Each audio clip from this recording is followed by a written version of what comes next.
സംസ്ഥാന ചലച്ചിത്ര അവാർഡിനുള്ള സ്ക്രീനിംഗ് പുരോഗമിക്കെ പുതിയ തലമുറയും മുതിർന്നവരും തമ്മിലുള്ള മത്സരം മുറുകുന്നു.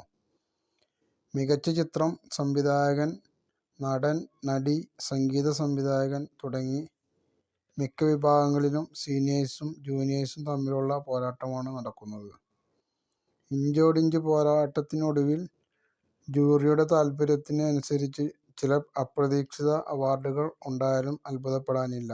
മികച്ച നടനുള്ള അവാർഡിനായി ഇഞ്ചോടിഞ്ച് പോരാട്ടത്തിൽ മമ്മൂട്ടിയും പൃഥ്വിരാജും, ആടുജീവിതത്തിലൂടെ പൃഥ്വിരാജും, കാതൽ സിനിമയിലൂടെ മമ്മൂട്ടിയുമാണ് മത്സരരംഗത്തെ പ്രധാന താരങ്ങൾ. പുതുമുഖ നടന്മാരും മികച്ച നടനുമുള്ള മത്സരരംഗത്തുണ്ട്. 160 സിനിമകളാണ് ഇത്തവണ സംസ്ഥാന ചലച്ചിത്ര അവാർഡിനായി മത്സരിക്കുന്നത്.